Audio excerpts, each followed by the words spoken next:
भटके हुए साधु भगवंतों को सुधारने का अधिकार किसका? ये बंधन करना या नहीं, गुस्सा करने की, निंदा करने का, जो द्वेष मन में आ रहा है, हमें चारों ओर की गलतियों का पता करना ही पड़ेगा। प्रभु का शासन अधिकार किसका? ये पंचम काल बहुत खराब है, इसलिए संसारियों की हालत तो खराब है ही, लेकिन कुछ जैन और नॉन जैन साधु संतों के जीवन में भी कुछ गड़बड़, कुछ गंदगी देखने को, सुनने को अथवा जानने को मिलती है। साधु होकर ऐसा कर दिया, इस शौक के कारण कुछ धर्म प्रेमी लोगों को बहुत बड़ा धक्का लगता है, आस्था को चोट पहुंचता है। कुछ साधुओं की गड़बड़ के कारण सभी महात्माओं के प्रति दुर्भाव अथवा द्वेष भाव खड़ा हो जाता है। समझदार, शासन प्रेमी, सज्जन लोगों को अत्यंत पीड़ा होती है। सज्जन श्रावक वर्ग कुछ करने का प्रयास भी करते हैं, लेकिन जब उन्हें रिजल्ट नहीं मिलता तब उनका दुख और भी ज़्यादा बढ़ जाता है। ऐसे में हमें क्या करना चाहिए और क्या नहीं? क्या हमें ऐसे साधुओं को सुधारने का अधिकार है? क्या ऐसे विषयों में पढ़ना चाहिए भी या नहीं? सुधारेंगे नहीं तो इनके कारण दूसरे लोग भी भ्रष्ट होंगे। ऐसे भटके हुए साधुओं को सुधारने का अधिकार किसका है? ऐसे अनेकों प्रश्नों के उत्तर इस प्रस्तुति में हमें एकदम स्पष्ट रूप से मिल जाएंगे। आज सभी लोगों को इस गंभीर विषय में गाइडेंस की आवश्यकता है, ऐसा हमें लगता है। इसलिए हमने जैन मीडिया की तरफ से एक ज्ञानी महात्मा को प्रश्नों की लिस्ट भेजी थी और उन्होंने लगभग 400 वर्ष पुराने उपदेश रहस्य ग्रंथ की कुछ गाथाओं के आधार पर बहुत ही सुंदर रूप से इन संवेदनशील प्रश्नों का समाधान दिया है। आगे बढ़ने से पहले इतना क्लियरली कह देते हैं कि इस वीडियो को अंत तक आपको देखना होगा, क्योंकि half knowledge is more dangerous. Mahopadhyay Shri Yasho Vijay ji Maharaj Sahab ने ये ग्रंथ बनाया था और वो महापुरुष जैनों में, खासकर जैन साधु साध्वी जी भगवंतों में अत्यंत बहुमान्य, आदरणीय है। तो आज उनके ही वचनों के आधार पर हम रियल टाइम एग्जाम्पल्स के साथ इस टॉपिक को समझने का प्रयास करेंगे। आप देख रहे हैं जैन मीडिया, बने रहिए इस वीडियो के अंत तक। यह कलिकाल है, यानी कि बहुत खराब काल है। तो इस काल के खराब असर के कारण आज के समय में बहुत साधु संत हमें खराब अथवा भटके हुए मिलेंगे। सभी को सुधारना नामुमकिन होगा। हम अगर उनके साथ कांटेक्ट में रहेंगे तो ऐसी संभावना है कि हमारी आत्मा भी बिगड़ सकती है। इसलिए उनसे दूर रहना है और जो अच्छे साधु मिले उन पर बहुमान करना है, अहोभाव रखना है, उनके साथ कांटेक्ट में रहना है। उससे ही हमारा कल्याण होगा। प्रश्न: खराब साधुओं को देखकर गुस्सा आता है, उनको गालियां देने का मन होता है, चारों ओर उनको एक्सपोज करने का मन होता है, उनके कपड़े खींचकर वापस संसारी बना देने का मन होता है। कभी कभी तो ऐसा गुस्सा आता है कि क्या कहना। ये जो द्वेष मन में आ रहा है वो क्या सही है? हमें क्या करना चाहिए? उत्तर: देखिए, कोई भी जीव कितना भी पापी क्यों ना हो, कितना भी, उसके ऊपर गुस्सा करने का, उसकी निंदा करने का हमें कोई अधिकार नहीं है। गुस्सा करने का अधिकार या फिर निंदा करने का अधिकार प्रभु का शासन हमें बिल्कुल भी नहीं देता है। उनसे दूर जरूर रहना है, लेकिन द्वेष तो नहीं ही करना है। इस बात को हम एक दृष्टांत से समझते हैं। जब कोरोना काल था तब लाखों लोगों को वह कंटेजियस रोग हुआ था। कंटेजियस रोग यानी कि संपर्क या फिर स्पर्श द्वारा फैलने वाला रोग। उस समय हम क्या करते थे? कोरोना जिसको भी हुआ हो उनसे डिस्टेंस बनाकर रखते थे, उन्हें टच नहीं करते थे, इनफैक्ट उनके पास भी नहीं जाते थे, चाहे वे हमारे परिवार के सदस्य ही क्यों ना हो, जैसे कि माता पिता, पति पत्नी, भाई बहन, बेटा बेटी, कोई भी क्यों ना हो, लेकिन हम उनसे दूर ही रहते थे।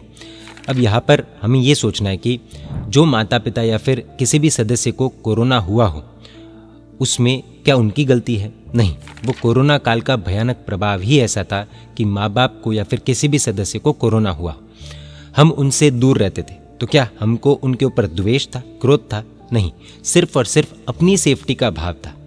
हमको उनके ऊपर प्रेम था, बहुत था, इसलिए उनकी ट्रीटमेंट अच्छे से करवाने का प्रयास भी किया होगा। जब हम उनका कोरोना रोग तुरंत मिटा नहीं पाए, जब वे कोरोना के कारण बहुत परेशान थे, तब हमको उनके लिए करुणा जागी या फिर क्रोध आया। उनकी परेशानी देखकर हमें दुख ही होता था, आंसू बहते थे, लेकिन उनके ऊपर तो करुणा ही थी, प्रेम ही था ना। तो ये बात यहाँ पर भी समझनी है। ये खराब काल के प्रभाव से वो साधुओं में खराब आचार खड़े हुए, उसमें उनकी गलती है या फिर खराब काल की?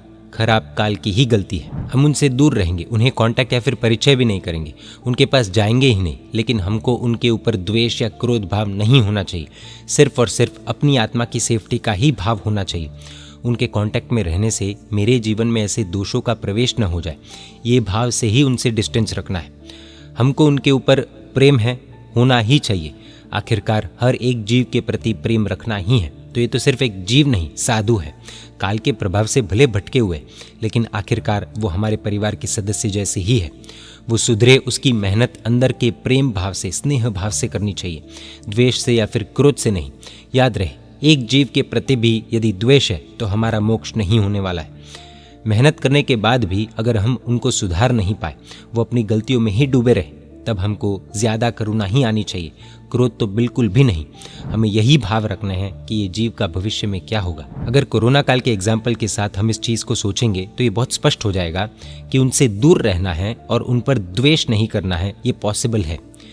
द्वेष नहीं करना ये कहना बहुत आसान है, लेकिन अप्लाई करना बहुत मुश्किल है। इसलिए पहले द्वेष का मतलब समझ लेते हैं, ताकि हमें पता चले कि हमारे अंदर द्वेष की भाव है या नहीं। द्वेष के अनेक स्वरूप है, जैसे कि वह भटके हुए साधु को देखकर या फिर उनका फोटो देखते ही हमारा मन बिगड़े, हम सहन नहीं कर पाए, फेस बिगड़े, मन बिगड़े, उनके लिए खराब भाव आए, ये है द्वेष। उनका पक्ष लेने वाले लोग जब उनके सपोर्ट में बातें करें या फिर कोई नादान लोग उनकी तारीफ करें या नॉर्मली उनकी कोई भी बातें होती हो और हम उसे सहन नहीं कर पाए, खून खौलने लगे, यह है द्वेष। हम उनकी निंदा करें, दूसरों को उनके दोष बोले, चारों ओर अनावश्यक बिना कोई प्रयोजन के उनके दोषों का प्रचार करें, तो ये है द्वेष। ऐसा द्वेष हमें नहीं करना है। जैसे हम कोरोना पेशेंट को देखते हैं, वैसे ही हमें खराब साधुओं को देखने में आए तो फेस नहीं बिगाड़ना है, मन नहीं बिगाड़ना है। जैसे कोरोना पेशेंट की बात कोई करता हो तो हम शांति से सुनते हैं, वैसे ही भटके हुए साधु की बात कोई करे तो हमें शांति से सुनना है, फेस या मन नहीं बिगाड़ना है। जैसे हम कोरोना पेशेंट की निंदा नहीं करते, वैसे ही हमें भटके हुए साधु की निंदा नहीं करनी है, चारों ओर उनकी गलतियों का प्रचार भी नहीं करना है। एक बात बहुत ही क्लियर हो जानी चाहिए कि द्वेष करके किसी को सुधारने की आज्ञा या अनुमति भगवान किसी को भी नहीं देते हैं। प्रश्न, हमें तो ऐसे भटके हुए साधुओं पर अनेक प्रकार के द्वेष आ ही जाते हैं, वह ना आए उसके लिए क्या करना चाहिए? उत्तर, सॉल्यूशन है, चिंतन करके द्वेष दूर करना है। वो चिंतन इस प्रकार हो सकता है, आज हम जिन प्रभु महावीर को पूजते हैं, जिन्हें प्रभु मानते हैं, वही प्रभु महावीर का जीव 18वें भव में कितना खराब और क्रूर था।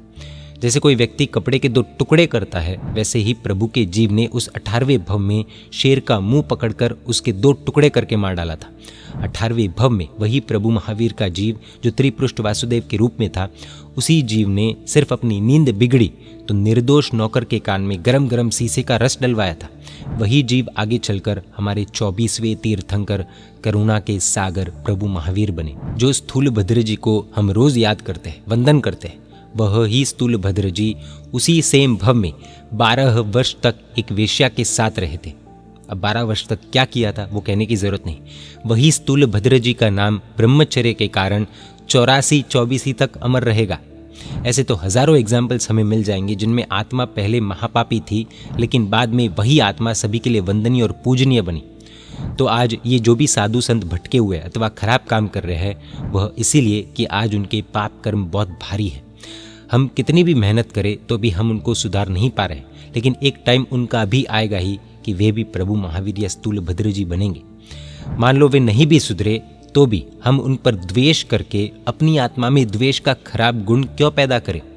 कुदरत उनके कर्मों के लिए उन्हें माफ़ नहीं करने वाली, राइट? तो हमारे द्वेष के लिए क्या हमें माफ़ कर देगी? बिल्कुल नहीं। अगर हमको कोई विशिष्ट ज्ञानी ये बोल दे कि आज ये जो साधु भटका हुआ है अथवा खराब दिख रहा है, वह 8 या 10 भवों के बाद तीर्थंकर या फिर गंधर्व बनकर मोक्ष में जाने वाला है, तो क्या हमें उनके ऊपर द्वेष आएगा? नहीं ना। तो आज भले हमें कोई ऐसा बताने वाला विशिष्ट ज्ञानी नहीं मिले, लेकिन ये पॉसिबल तो है ही ना। और ये बात तो फिक्स है कि वो साधु कितने भी खराब क्यों ना हो, कितने भी भटके क्यों ना हो, लेकिन उन सभी ने शत्रुंजय के दर्शन किए हैं, यात्रा की है, शायद 99 और छठ करके 7 यात्रा भी की होगी, तो वे अवश्य कभी ना कभी मोक्ष तो जाने वाले ही है, सिद्ध भगवंत तो बनने ही वाले हैं। तो भविष्य में सिद्ध भगवंत बनने वाली उस आत्मा पर द्वेष क्यों करना है?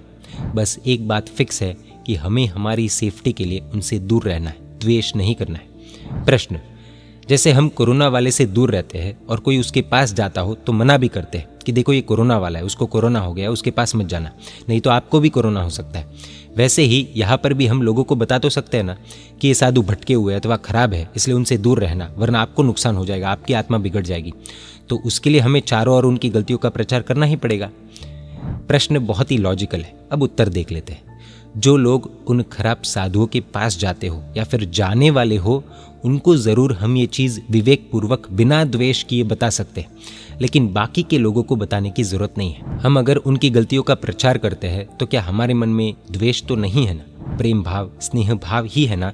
वह पहले अवश्य चेक करना होगा। प्रचार करना भी हो तो उसी तरह करना जिससे दूसरे लोग उनसे दूर रहे बस, लेकिन उनके ऊपर द्वेष करे ऐसा नहीं होना चाहिए। ये बात का पूरा ध्यान रखना बहुत ही ज़रूरी है। सबसे बड़ी बात यह है कि जब हम किसी 2-5 कोरोना पेशेंट्स के लिए सबको ऐसा कहते हैं कि इससे दूर रहना, इससे दूर रहना, तब लोग उन 2-5 लोगों से ही दूर रहते हैं, बाकी सबसे नहीं, और द्वेष भी नहीं करते उनके साथ। यहाँ पर गलत ये हो जाने की संभावना रहती है कि जब हम 2-5 भटके हुए साधुओं के लिए या फिर 2-5 खराब साधुओं के लिए जब ऐसा प्रचार करते हैं कि ये खराब है, उनसे दूर रहो, तो बाकी के सब लोग शायद ये सोचते हैं कि सभी साधु ऐसे ही होंगे और वो लोग सभी साधुओं से दूर भागना शुरू कर देते हैं। 2-5 भटके हुए साधु की गलतियों के कारण लाखों लोग अगर सभी साधुओं से दूर भाग जाएंगे तो नुकसान किसका होगा? अच्छे साधुओं के कांटेक्ट को छोड़ने से वो लाखों लोगों का ही नुकसान होने वाला है। उससे धर्म को, शासन को नुकसान होगा। लोग अच्छे साधुओं के साथ जुड़कर ही धार्मिक बनते हैं, अगर नहीं जुड़ेंगे तो दुनिया में अधर्मी ही बढ़ने वाला है, धर्मी नहीं। इसके लिए हमें अगर किसी को भी बताना भी हो कि ये साधु भटके हुए अथवा खराब है, तो बहुत सोच समझ कर बताना होता है, बहुत सावधानी रखनी होती है। कोई संविघ्न गीतार्थ गुरु भगवंत की राय लेकर बताना होता है। अगर वे गुरु भगवंत मना करे तो चुप बैठना होता है। अगर वे मना करे तो खुद की आत्मा की सेफ्टी कर ले, बस इतना ही काफ़ी है। प्रश्न, ठीक है, समझ में आ गया।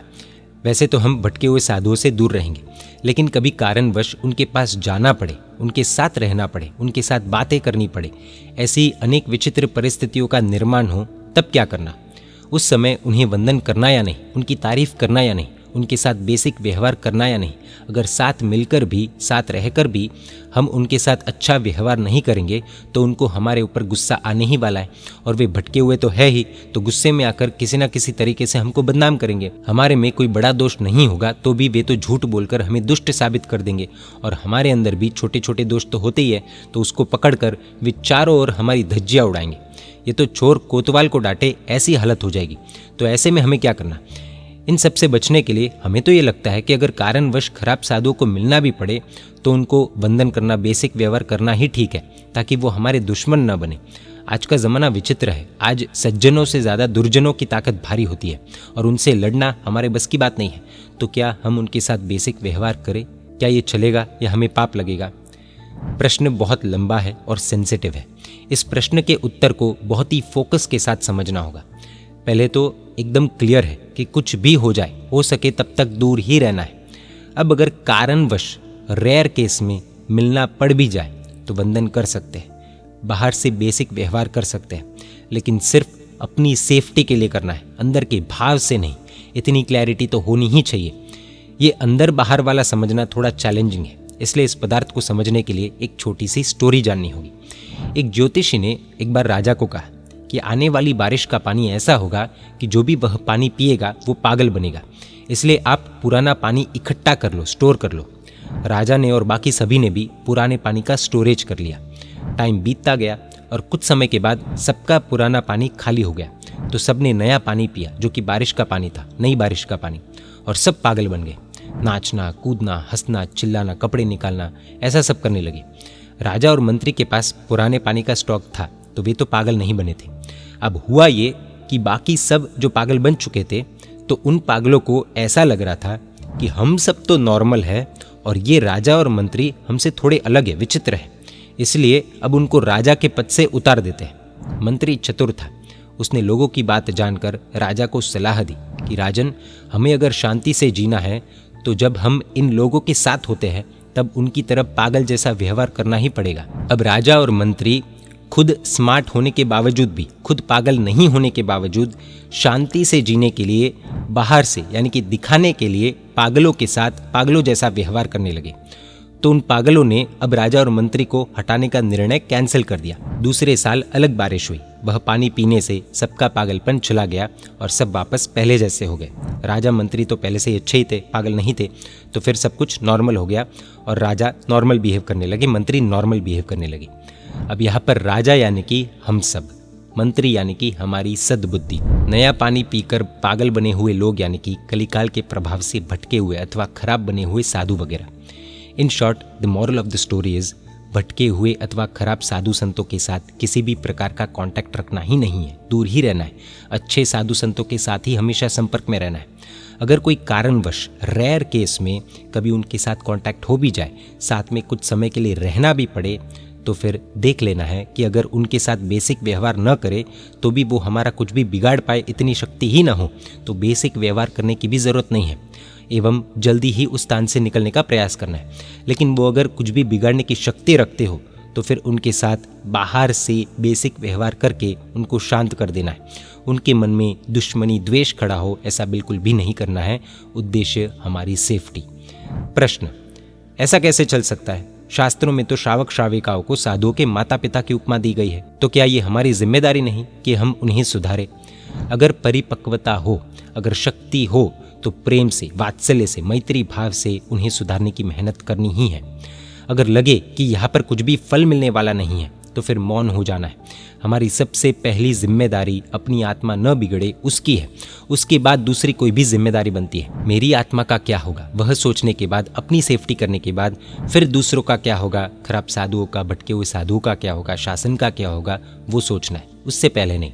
और ये फिक्स है कि पापी से पापी जीव के प्रति भी द्वेष, क्रोध, तिरस्कार, धिक्कार या निंदा करने से कभी भी अपनी आत्मा का कल्याण नहीं होने वाला है और इसकी अनुमति प्रभु का शासन हमें नहीं देता है। प्रश्न, शासन के लिए हम नहीं लड़ेंगे तो कौन लड़ेगा? सैकड़ों गुरु भगवंत पाठ पर से उपदेश देते ही तो है कि शासन के लिए बलिदान देने की हमेशा तैयारी होनी चाहिए। उत्तर, देखिए, इसके लिए पहले खुद की परिपक्वता, खुद की शक्ति एवं खुद का पुण्य चेक करना चाहिए। बाहरी दुश्मन से लड़ना वो अलग विषय है और कोई साधु अपने मार्ग से भटके तो उन्हें सुधारना वह अलग विषय है। दोनों के लिए एक समान स्टेप नहीं लिए जा सकते। इसलिए पहले खुद में विवेक की जागृति लाना बहुत ज़्यादा ज़रूरी है, बहुत महत्वपूर्ण है। भारत की रक्षा के लिए सरहद पर सेना लड़ती है, प्रजा नहीं। प्रजा अपने अपने घर पर रहकर अपनी सुरक्षा करती है और प्रार्थना करती है कि सेना को विजय मिले। वैसे ही जो समर्थ है, सक्षम है, शक्तिवान है और पुण्यवान है, वह अपनी आत्मा का कुछ भी बिगाड़े बिना खराब साधुओं को, भटके हुए साधुओं को सुधारने की मेहनत करे तो उनका सपोर्ट तो करना ही है। लेकिन अगर उन्हें भी लगता हो कि इसमें कुछ फल मिलने वाला नहीं है तो फिर निष्फल प्रयासों को छोड़कर दूसरे अनेक पॉजिटिव कार्यों में अपनी शक्ति का सदुपयोग करना है। यह शास्त्रों की आज्ञा है। विवेकी व्यक्ति इस विषय को समझ पाएगा और उस अनुसार कार्य करेगा। जो अविवेकी होगा, हो सकता है वो पहले थोड़ा नाराज हो कि ये क्या बात हुई, ऐसे थोड़े ही जिन शासन चलेगा।